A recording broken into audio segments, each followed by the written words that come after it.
in just 7 minutes. She didn't raise her voice, but she shattered a 20-year legacy.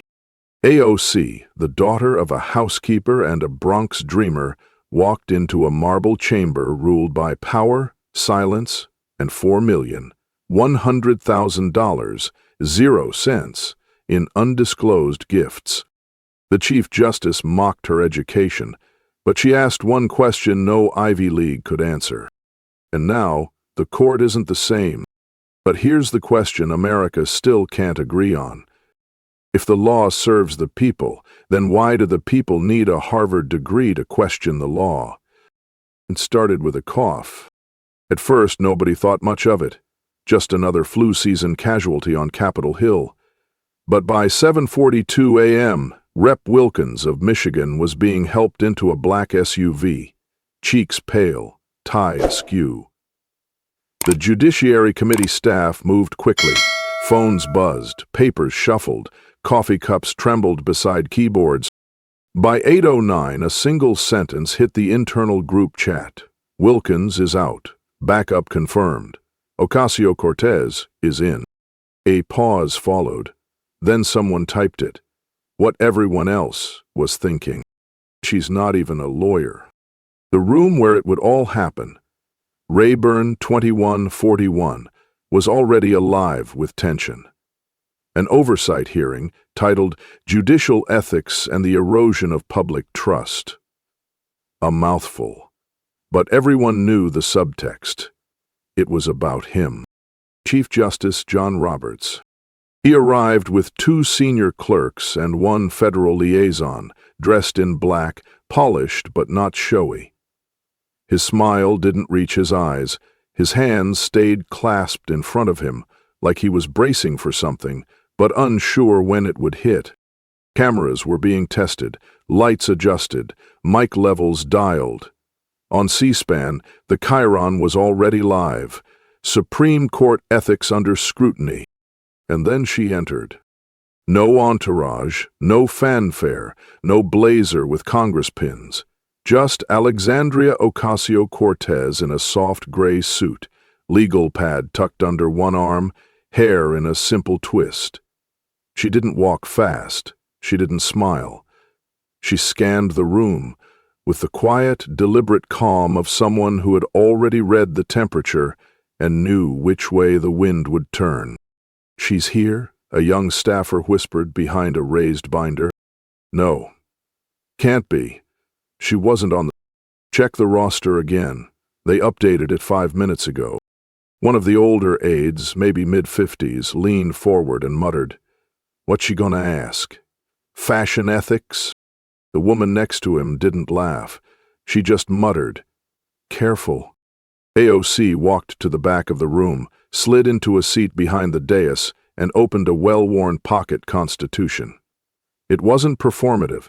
It looked like she had read it before. Often. She didn't pull out her phone. She didn't make eye contact with Roberts. She just watched, like someone at a chess match who hadn't moved a single piece, but had already seen 3 turns ahead. Meanwhile, Roberts was all poise. His opening binder was color-coded, yellow for responses, blue for precedent, red for do not engage. He chatted briefly with Rep. Willoughby, R.A.L., offering a perfectly practiced chuckle at some offhand remark. Then he glanced across the aisle and saw her. For the briefest second he froze. Just a flicker, and then the smile returned. Staffers took note. By 9:00 a.m., the chamber was packed. Reporters had taken the side wall, boots over heels, notebooks already half full, before a word was spoken. Above them, a gallery of observers leaned in, some recognizing AOC's profile, elbowing each other in whispered surprise. What's she doing here? Isn't this supposed to be legal only? No way she actually gets time. But she was on the list now. And when it started, everything felt rehearsed. The chair called the hearing to order. The usual pleasantries, the "we thank the Chief Justice for his presence," the vital importance of public confidence in the judiciary, all floated across the microphones like generic perfume. Roberts's voice was calm, measured, almost bored. For over 230 years, the court has been an independent branch, trusted to interpret law free from political pressure, he began. That trust is built not on headlines, but on history. A staffer in the back took a quiet bet. $15, says AOC, doesn't even speak. But in her seat, she just kept turning pages. Slowly, marking one sentence, then another, then underlining something, twice. The person next to her peeked. A note at the top of her page. Don't corner, just open the door. At 9:23 a.m.e., a reporter for Politico sent a text that would get screenshotted hundreds of times by noon. AOC's face hasn't moved in 15 minutes. Roberts hasn't looked over once. It's like chess, and someone's already losing. The next member began their 5 minutes. Softball question. Another. Roberts smiled, leaned in, cited Marbury v. Madison like a bedtime story, reassured the room that everything was under control. She didn't raise her voice. She just raised the stakes. The room was still adjusting to her presence when the chair called her name. Congresswoman Ocasio-Cortez, you have 5 minutes. There was a rustle, papers, shifting bodies, the subtle inhale of those bracing for a spectacle. One staffer muttered under his breath, "She's going in unarmed." Another replied, "He's untouchable anyway." Roberts looked up with a tempered smile. It wasn't smug, but it wasn't neutral either. It was the kind of smile you wear when you've already rehearsed the outcome. AOC didn't start with a question. She didn't even glance at her notes. She looked straight at him and said, "A nation of laws must include the law of trust."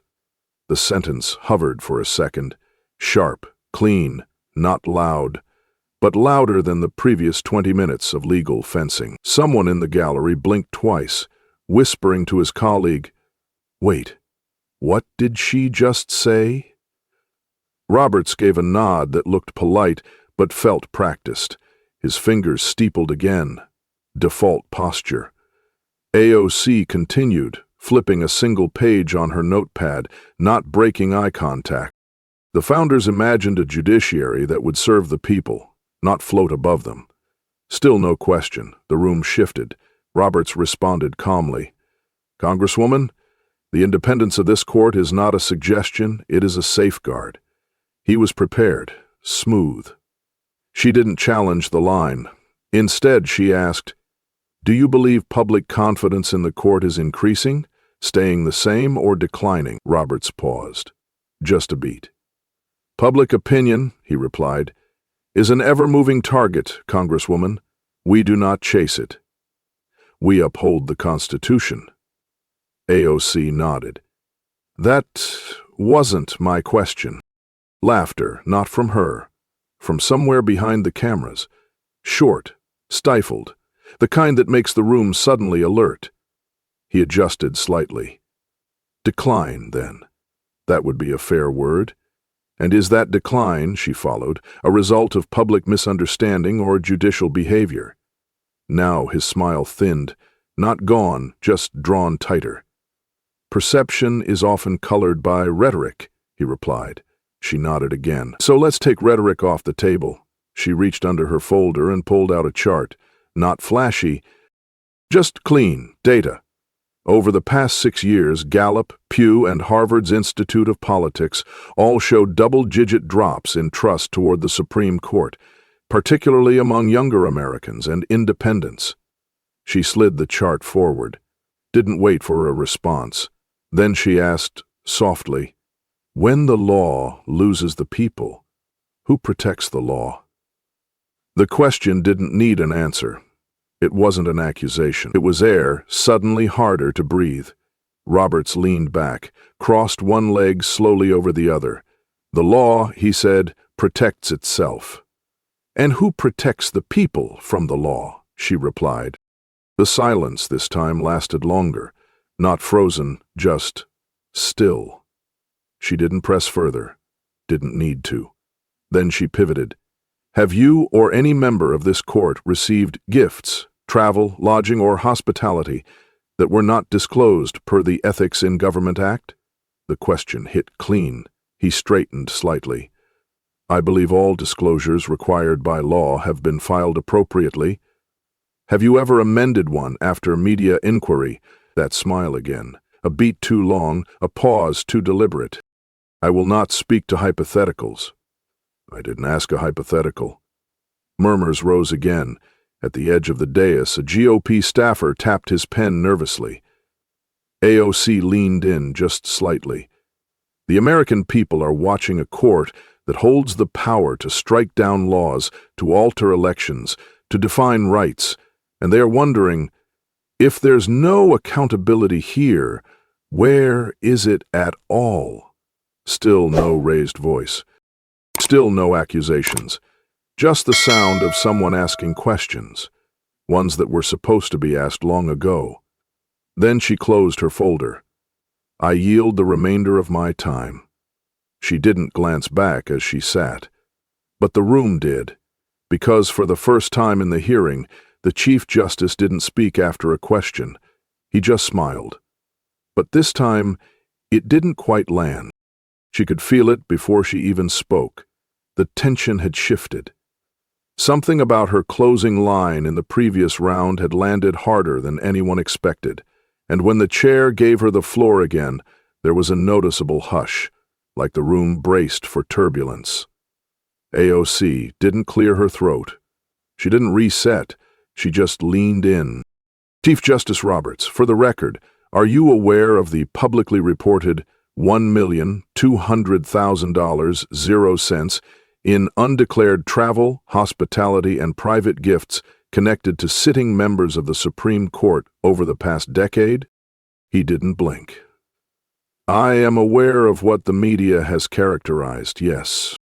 And you believe these are media inventions? He folded his hands. I believe the value of such disclosures is often exaggerated for political impact. Legally, many of those gifts fall also unreported. 26 private flights, 38 vacations, each one matched with a missing entry on the financial forms. The room didn't shift immediately, but it held its breath. Not because the facts were new, but because no one had ever read them like that, so calmly, so clinically, like itemized charges on a credit card bill the nation didn't know it had. She wasn't yelling. She wasn't even editorializing. She was just placing numbers where silence had been. And then Roberts interrupted. Congresswoman, he said, his voice more clipped than before, you're presupposing guilt. That's not how law works. A pause, not defiant, not apologetic, just a pause.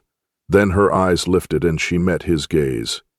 Then let's agree, she said slowly, to review every assumption, starting with yours. There was no response. None that would matter, not yet. Instead, AOC reached for another sheet, this one printed with a footnote highlighted in yellow. In 2014, she continued, the Supreme Court issued an opinion in McCutcheon v. FEC, arguing that transparency was the cornerstone of accountability. She paused again. Was that sentiment genuine or performative? The question hung in the air longer than expected. Roberts adjusted his tie. This hearing, he finally said, was convened to discuss judicial independence, not to rehearse partisan talking points. Then you'll agree, she replied, without skipping a beat, that bipartisan silence is more dangerous. Again, not a counterattack, just a reframing, just enough for the room to feel the angle tilting, because that's what it was now, not a debate, not even a confrontation. It had become something rarer, an audit of assumptions in real time. Cameras zoomed in. Viewers across the country leaned forward, not because of volume, but because of stillness, and not because of conflict, but because of contradiction. AOC laid down another copy of the 2023 ProPublica investigation, but didn't open it. "This has already been entered into the public record," she said simply. "So let's stop pretending it's noise. It's data." One senator sighed. A staffer shifted in their chair. Even the stenographer hesitated before resuming keystrokes. Roberts glanced down at his prepared notes, but didn't use them. Whatever came next wasn't in the script, that much was clear.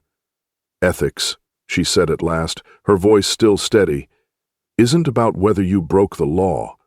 It's about whether the public believes you did." And there it was again. That silence. Dense, weighted, not rhetorical, just factual. The kind that doesn't ask for your opinion. It asks if you've been paying attention. Roberts didn't answer this time. He looked away, just briefly, but long enough for the moment to register. Because sometimes the most powerful line in the room isn't spoken. It's the one you don't defend. And in that instant, even the doubt looked heavy. Even the air seemed thicker, because the facts weren't just numbers on paper anymore. They had a voice. And the voice wasn't shouting. It was simply showing its work. Transition to 2.3, a letter without a seal. But what came next wasn't from a headline or a watchdog group. It came from inside the building. And it didn't need bold print to hit like a hammer. But what came next wasn't from a headline or a watchdog group. It came from inside the building. And it didn't need bold print to hit like a hammer. AOC reached into her folder again. This time she didn't pull out a report. It was thinner.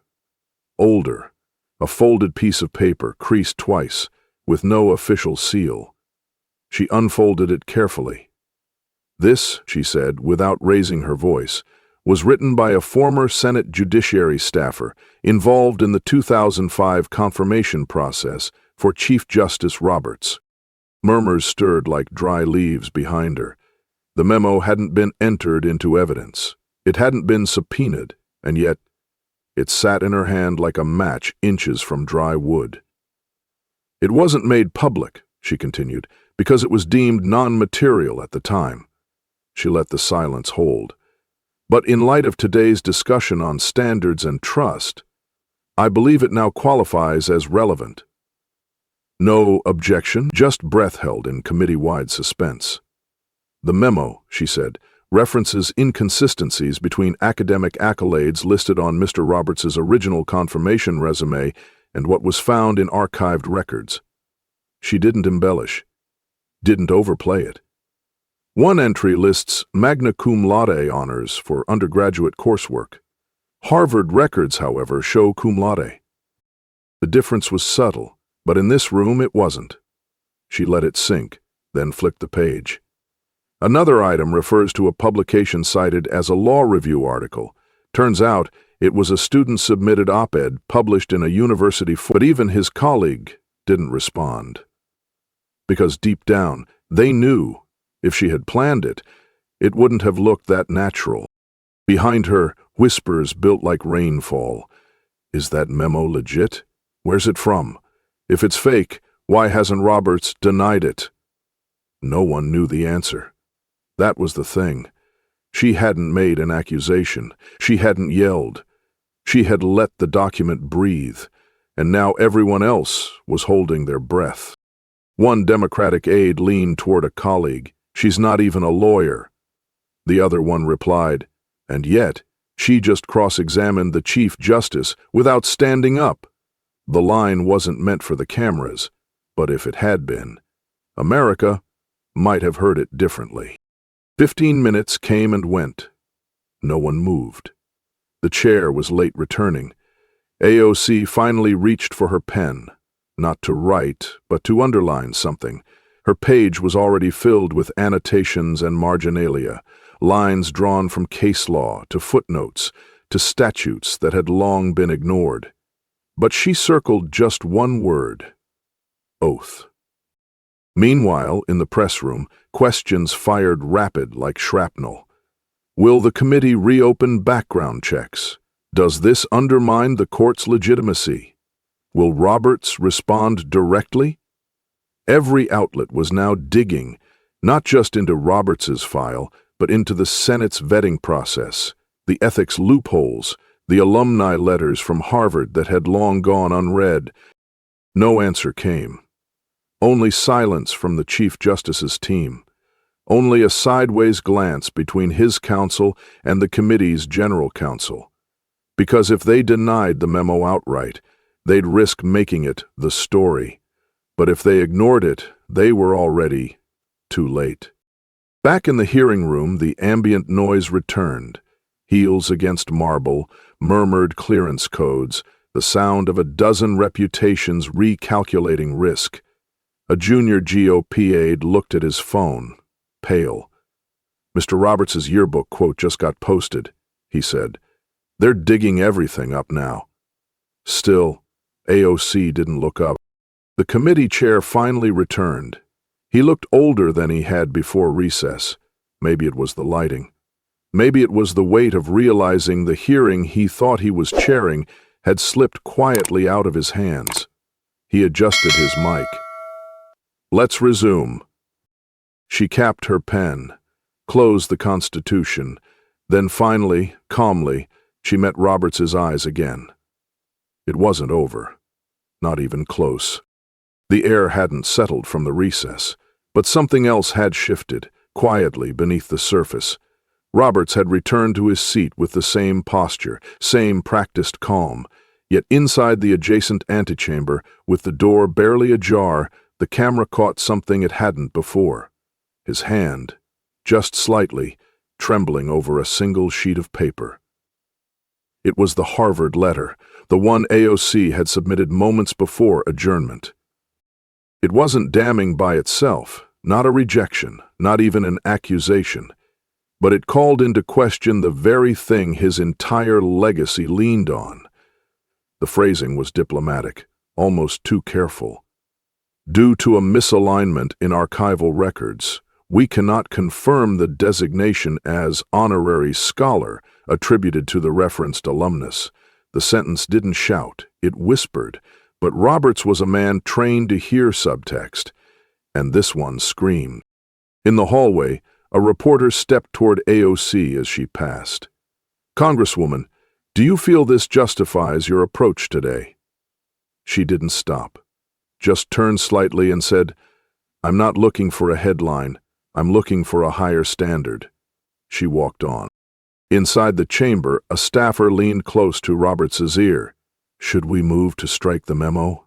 His voice was hushed, but the chief didn't answer. He was still reading. Still rereading, like he thought the words might change if he just looked long enough. The hearing paused again, not officially but functionally. People stayed in their seats, unsure whether to make eye contact, check phones, or pretend none of it mattered. That uncertainty filled the room faster than any sound could. And then, something unexpected. A flashback. Not from a newsreel, not from a leak, but from her. It came like a flicker behind her eyes as she stood near the chamber exit. A memory. A moment she hadn't planned to remember. AOC, age 19, standing outside a law symposium at NYU. She had walked in early, alone, notebook in hand, eager, uninvited, and stopped at the door. A man in a blazer, thin glasses, told her flatly, "Credentialed attendees only." She had the questions. She didn't have the title. She stood outside that glass auditorium for the full 3 hours, never left. Listened through a crack in the side door, writing down every word she could catch. Every panelist's name, every case. The chair cleared his throat. "This committee resumes its session on judicial ethics and public trust." He looked toward the Chief Justice. "Mr. Roberts, you may proceed." Roberts adjusted his mic. His voice was steady, but lacked its earlier sheen. "There appear," he said, pausing for the briefest second, "to be some discrepancies in the documentation submitted during my confirmation." His words landed like a soft punch, not a knockout, but not nothing. He continued, "I intend to review them personally and coordinate with the appropriate archives to ensure clarity." It wasn't an apology, not even close, But it wasn't deflection either. And in a room where the script had ruled the morning, this was off book. A rustle of whispers traveled the committee line. Some GOP staffers leaned in, whispering fast. The chair simply nodded. AOC didn't move, didn't raise her pen. She watched the table in front of her like it held a puzzle she wasn't ready to solve yet. But others watched her. Not Roberts, not even the chair, just her. Someone near the back coughed nervously. The congressman tried to pivot.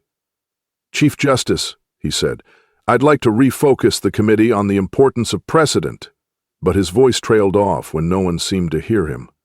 Robert sat back, folding his hands. AOC finally leaned forward.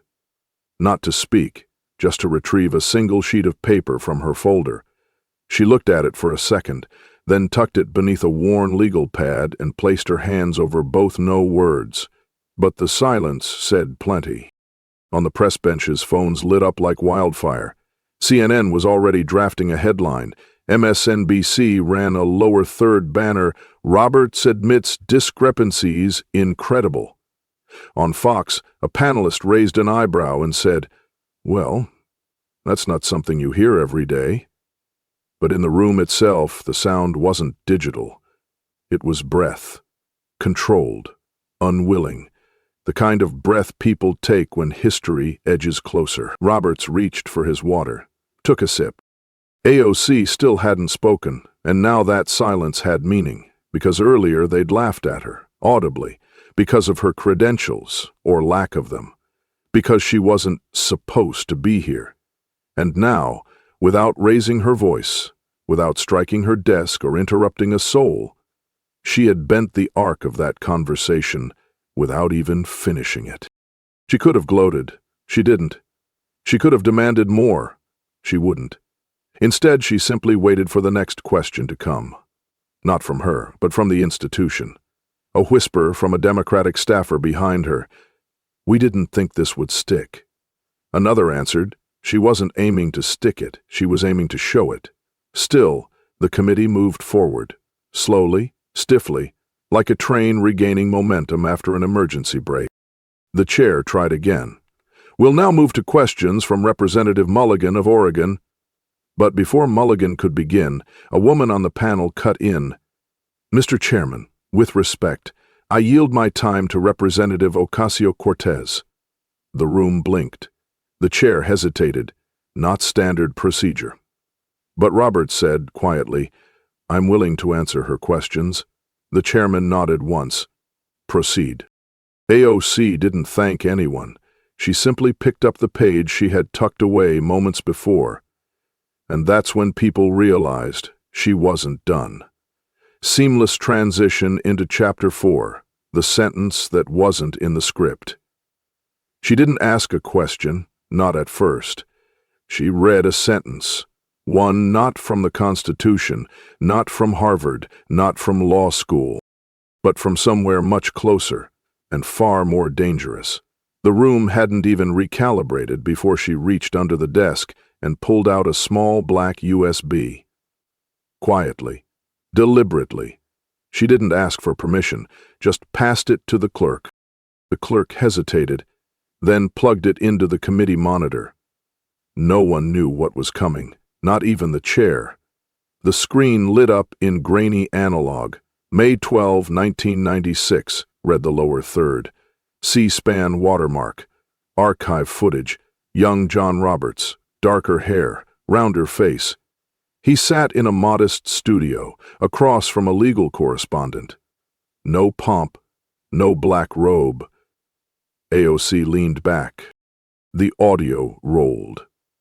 "And I've always maintained if the judiciary is to function with integrity, then congressional oversight is not only valid, it's vital. Legitimacy in democracy isn't inherited, it's earned. Through accountability.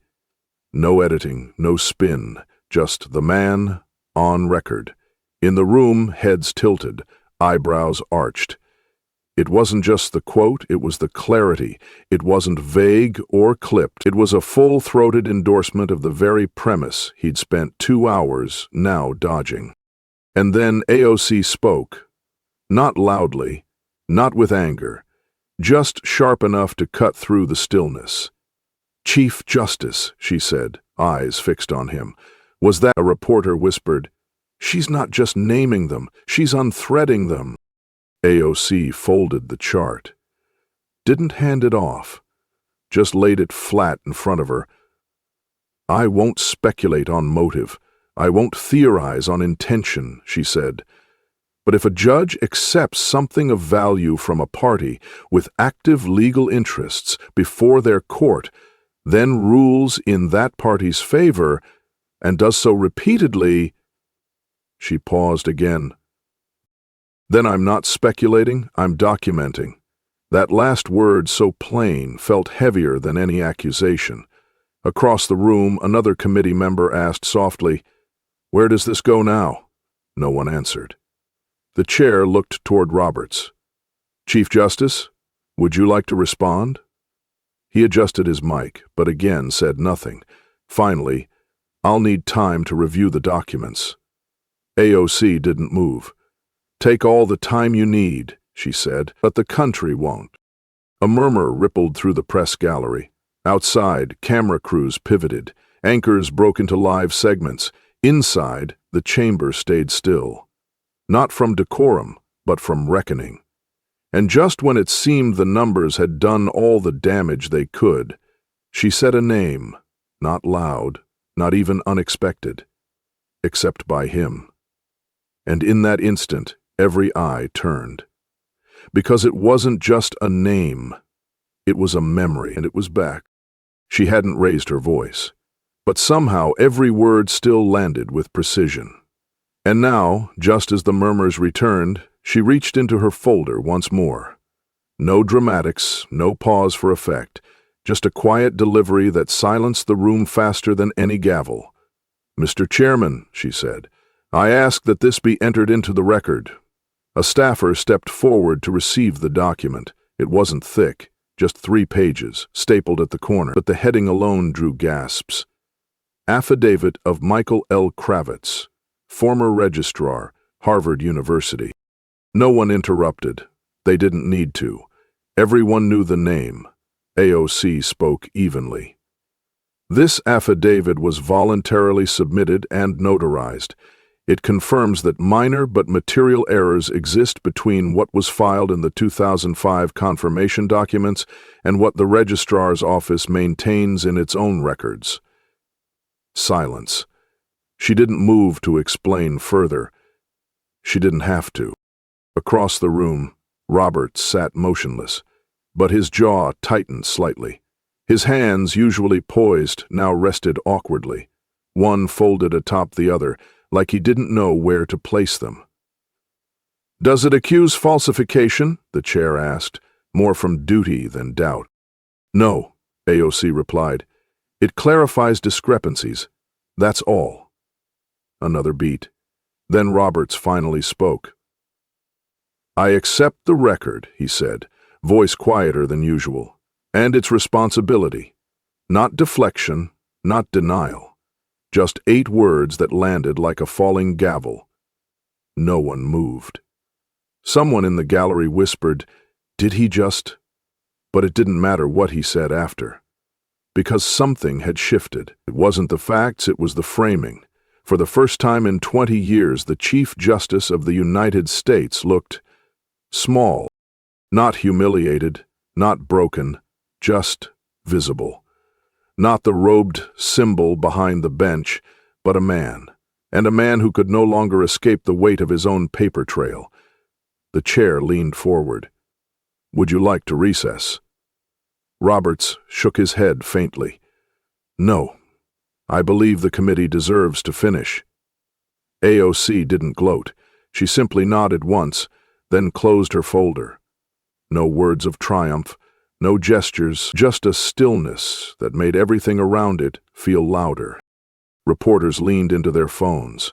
Across the street, news chyrons began rewriting in real time. Headlines that had once read, "AOC challenges court ethics," now read, "Chief Justice acknowledges discrepancy in credentials." But inside that room, none of it mattered yet. because the quiet hadn't ended, it deepened. She turned to leave the witness table, only to stop mid-step. Then, almost as an afterthought, she said, without looking back, "The record doesn't define the person, but it does define the standard." No one replied. The door clicked behind her. But even before she reached the curb, it had already begun. Not cheers, not headlines, just a vibration in her coat pocket, and then another, and then another. The country was calling, and this time it wasn't just watching. But even before she reached the curb, it had already begun. Not cheers, not headlines, just a vibration in her coat pocket, and then another, and another. The country was calling, and this time it wasn't just watching. Inside the hearing chamber, the air hadn't quite reset. Staffers moved papers with gentler hands. Reporters whispered instead of typing. Something had cracked, not loudly, but undeniably. Roberts remained seated even after the gavel adjourned. His team gathered, hesitant. One leaned in. "We can release a statement tonight." He didn't answer right away, then simply, "No." A pause. "We need to speak to Harvard, directly." The request came through official channels minutes later. The Chief Justice requests 24 hours to verify records with the university before issuing further comment. The room didn't argue. Even the GOP chair, who had stormed out earlier, didn't object this time.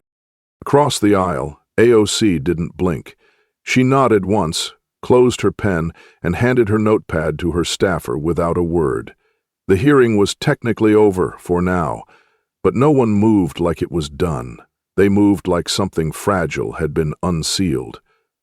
A junior reporter near the aisle leaned toward his editor. "Does she realize what just happened?" His editor didn't look up. "Oh, she realizes, but she won't say it. That's the point." Outside, microphones waited like hunting dogs. Flashbulbs popped as every door creaked open. Yet when AOC stepped outside, she didn't speak, she didn't smile. She just kept walking. One journalist tried anyway. "Congresswoman, do you believe you've proven your point?" She stopped, not to answer, but to look him in the eye.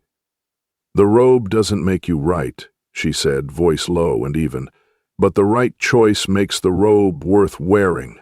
Then she was gone. Behind her, a justice sat at the center of a system now forced to reflect. His voice would return tomorrow, but it wouldn't be the same voice, because something had shifted in the tone. And tone, more than title, often tells the truth. And when the cameras finally cut and the microphones went quiet, something stranger took their place. Silence that listened back. And when the cameras finally cut and the microphones went quiet, something stranger took their place. Silence that listened back. And when the cameras finally cut and the microphones went quiet, something stranger took their place. Silence that listened. At exactly 8:01 a.m. Eastern Time, the official letter dropped. Not a leak, not a tweet, an actual letter, signed, scanned, public. Chief Justice John Roberts, in formal stationery from the office of the court, addressed not just Congress, but the country. "I was wrong," it began. "No hedging, no legal padding. Not just about my record, but about how I dismissed yours. In failing to listen, I failed the very bench I swore to honor." The second paragraph did not cite precedent. It didn't invoke tradition. It announced action. Effective immediately, the United States Supreme Court will implement a binding internal ethics code enforceable by a rotating panel of federal circuit judges. Somewhere in Brooklyn, a law professor dropped his coffee. In Des Moines, a retired federal clerk whispered, "Finally." In a dorm room in Texas, a pre-law student rewound the video of the hearing, again. Paused at the moment AOC didn't raise her voice, didn't interrupt, just held the silence and let it say what needed saying. On the Hill, reactions came fast, some skeptical, some celebratory, but none ignored it. The speaker issued a statement calling it a win for integrity. Senator Whitfield called it an overcorrection prompted by political performance. AOC didn't release a statement. When asked if she had been given advance notice, her aide simply said, "She read it when the rest of you did." That morning, she arrived at her office without comment. No new outfit, no victory lap, just the same tote bag, the same scuffed leather notebook, the same look that said, this wasn't about one man. It was about all of us watching what power does when it forgets who it serves. At 10:42 a.m. Roberts gave a televised address. It was brief, just under 6 minutes, but in those 6 minutes, he didn't clear his throat once. "I was raised to believe that leadership was about certainty," he said, "but over time, I've come to learn that certainty without accountability becomes arrogance. And arrogance, in our branch, is a threat to democracy itself." He paused, looked down, then looked up again. "I thank Congresswoman Ocasio-Cortez for her insistence on principle, whether I welcomed it or not." The last line landed softer than anyone expected, and maybe that was the point. The apology didn't trend because it was loud. It trended because it was rare. Not just a correction, but a reflection. The justice who once dismissed oversight now embraced it. Publicly, permanently. Inside the Supreme Court press gallery, veteran correspondents exchanged glances. One, in his 60s, mouthed, "Never thought I'd see the day." Down the street, someone pinned a printout of the letter outside a law school library. Someone else slipped a copy into a first-year civics textbook. And in a small courthouse in Minnesota, an intern asked her supervisor, "Do apologies like that actually change things?" The supervisor didn't answer right away. Then, only if we remember them. But that same afternoon, in a classroom no one filmed, a different kind of verdict was taking shape. Quiet, personal, and far harder to reverse. Outside, the cameras were still running. Inside, the hearing room felt strangely calm, as if everyone had suddenly remembered where they were and why it mattered. AOC's name was next on the roster. No one interrupted, no time limits were enforced. The chair gave a nod, quiet and respectful. She didn't stand with a stack of documents. No slides, no citations this time. Just her voice. "There's no victory in someone else's correction," she began. "There's only the question, what are we willing to correct in ourselves?" She didn't mention Roberts by name. She didn't need to. Her gaze moved across the chamber, not confrontational, but anchored, like she wasn't speaking to power, but through it, toward the people who'd never be invited into this room. "I wasn't trained in marble halls," she said, "but I read the law just the same." Silence. Then, "If the court can grow, so can the country." That was it. No build-up, no applause line. She paused, waited a beat, and closed her folder. And with that, she walked out. No notes in hand, no entourage, no camera trailing from behind, only silence and history. A reporter whispered to another, that was the close, and no one even said it. In the hallway, someone reached out with a mic. She raised a hand, not to silence, but to signal enough. No follow-ups, no spin. Later, someone in the press pool would say, "She didn't just leave the building, she left the echo." But what none of them knew, not yet, was that the most powerful response wouldn't come from a justice or a journalist or even a tweet, but from a student, watching quietly from her dorm, drafting a letter she never planned to send. It started quietly. One envelope, no return address, slid through the congressional mail sorter with a single line in looping cursive. "I watched all 7 hours. I'm 16. I didn't think we were allowed to speak that way until you did." No hashtags, no school logos, just ink, paper, and permission. By the end of the week, there were dozens more, typed, handwritten, scrawled on notebook paper. Some were formal, others messy. None of them asked for a response. A staffer from AOC's office noticed a pattern. Most letters came from towns no one covered on cable: Mahaska, Iowa; Dade County, Georgia; Broken Bow, Nebraska. Names like Jalen, Farah, Zoe, Mateo. Some in pencil, some in purple gel pen. One simply said, "You made us feel like we could walk into rooms we weren't built for." The team began logging them in batches, not for press, not for stats, just to track the wave. Over 200 schools in less than 10 days, more than 3,000 individual notes. Some came folded inside college applications, sent to the wrong address, maybe on purpose. A note had only a name, no message, just a check mark beside first in family to graduate. Another, "My brother didn't believe in law school, now he's watching hearings on YouTube." A journalist who'd requested access to the incoming correspondence said, off record, "This isn't fan mail, it's reckoning in cursive."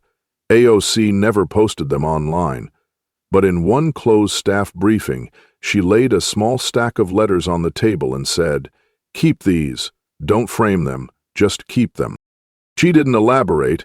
One aide asked later, "Do you want a summary for your archives?" AOC shook her head.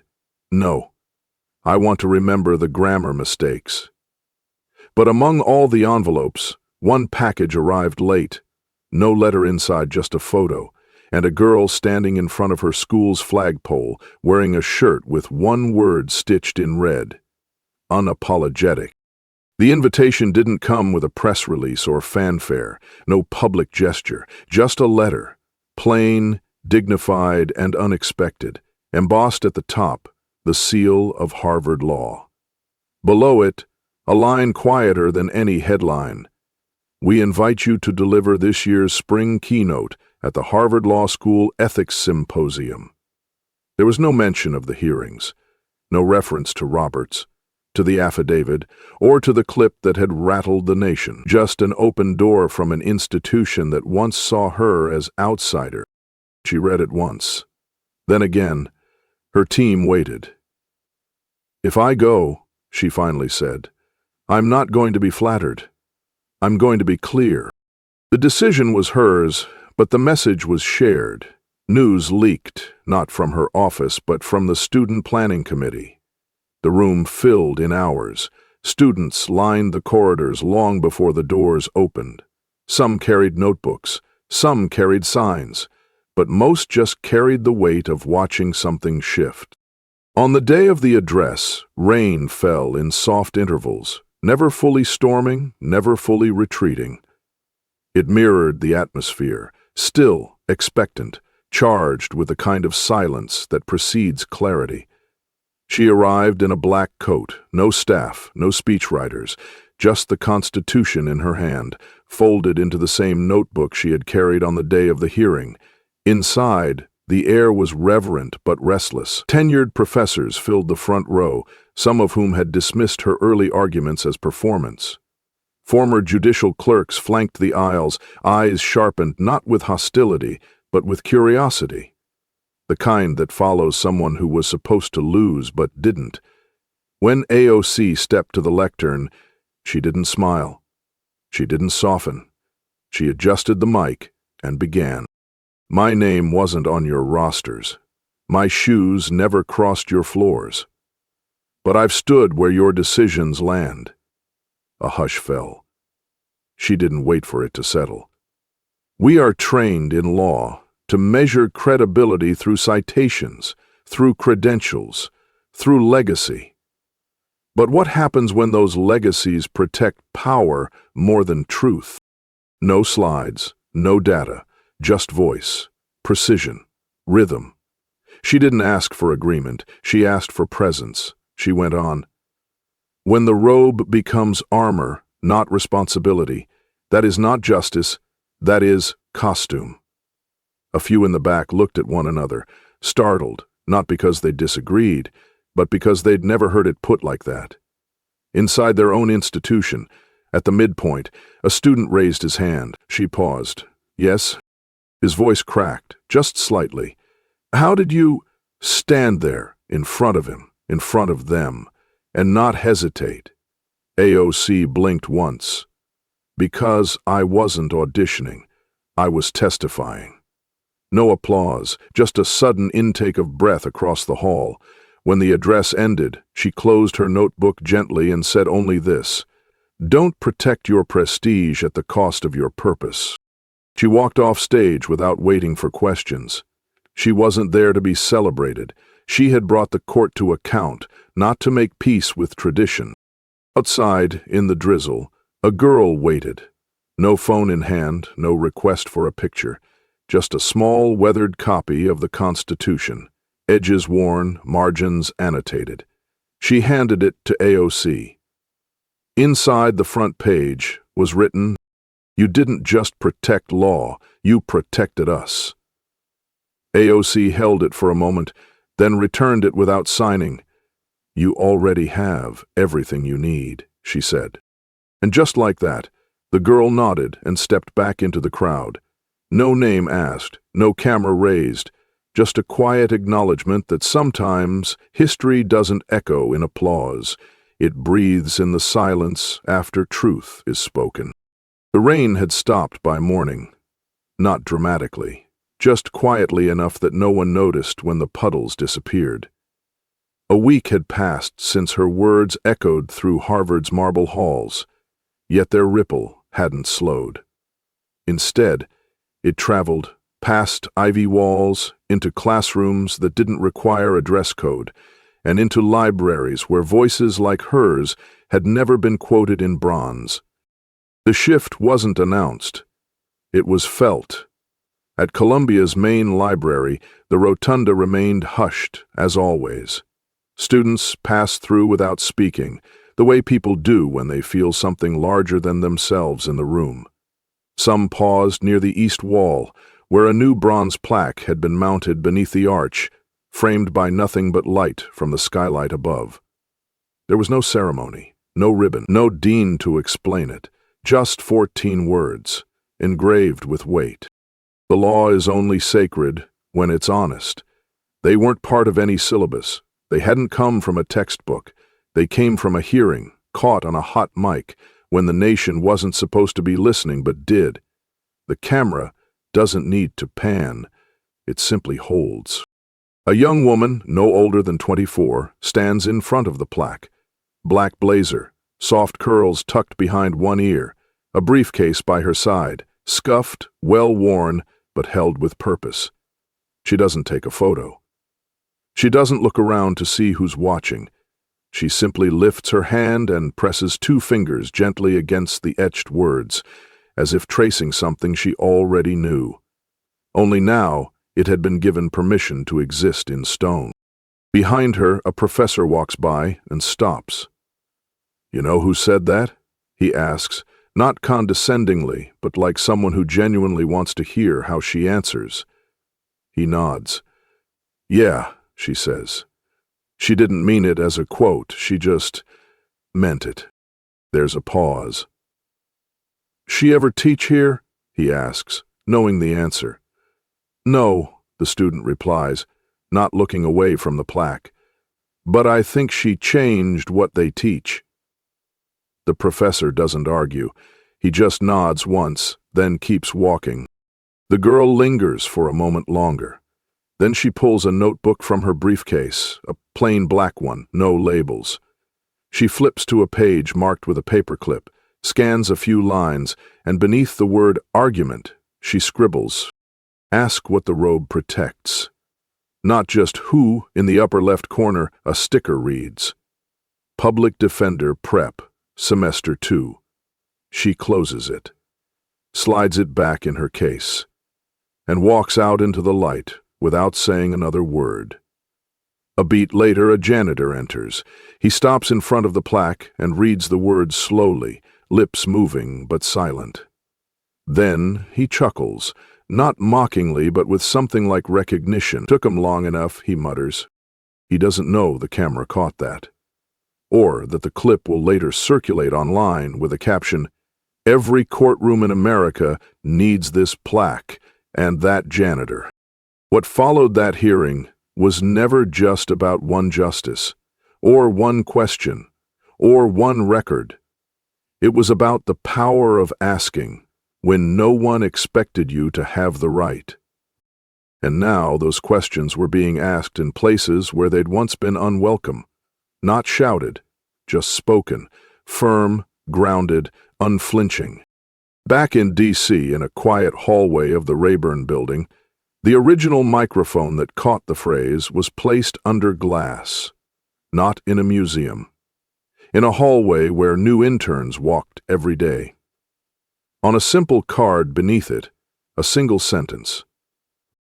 She didn't speak louder, she just stopped asking permission to speak. But that was another plaque, another place, another echo. Here, in the still of Columbia's library, all that mattered was the bronze, and the hand that touched it, not to be remembered, but to remember what made it necessary. 6 months in, the ripple turned into reform. 3 Supreme Court justices quietly recused themselves from pending cases, including one tied to a billion-dollar energy merger. 2 past rulings were reversed. Both decided 5-4. Pew's latest poll flashed on news tickers. Public trust in the court up 11 points. The American Bar Association responded, launching a clerkship diversity initiative that filled inboxes across Ivy League and community colleges alike. But the most unexpected scene came when a junior clerk from Mississippi challenged a senior partner's hiring bias, quoting not precedent, but that same plaque from Columbia. "Since when," she asked, "did truth require credentials?" Because she is at an anime, the ripple didn't stop at the bench. Within months, law journals shifted tone, citing rulings from judges educated at public universities with rising frequency. The once unshakable Yale-Harvard dominance in clerkship appointments dropped by 18%, sending shockwaves through elite hiring committees. Time magazine ran a cover, AOC, Voice of the Post-Pedigree Generation. In one televised debate, a Stanford fellow scoffed at a legal opinion from a University of Arizona alum, only to be corrected mid-air by a retired justice. "I read that opinion. It's tighter than anything out of Cambridge." The panel went silent. Then came the real question. What defines excellence now? AOC sits alone on a bench tucked beneath a mural in the Bronx, the late sun pooling quiet gold across cracked pavement. No staff, no press, just the sound of a city catching its breath. A young girl walking past slows her step. No flash of recognition, just a glance, then a whisper barely louder than the wind. "You didn't yell, but I heard you." The congresswoman doesn't turn. She doesn't need to. Some echoes aren't made for microphones. They're made for memory. And in the hush that follows, not applause, not debate, something else rises, the kind of silence history doesn't forget. In a world where volume often overshadows value, this story reminds us that true strength can live in quiet conviction. AOC didn't win by outshouting her opponents. She won by outlasting their assumptions. She questioned power not to dismantle it, but to reimagine it. And in doing so, she redefined what credibility, merit, and justice could look like. Her silence didn't signal retreat. It invited reflection. Because maybe the loudest legacy isn't written in rulings or rankings, but in how many feel seen because one person dared to show up differently. What does earning your voice mean in an age where appearances speak before facts?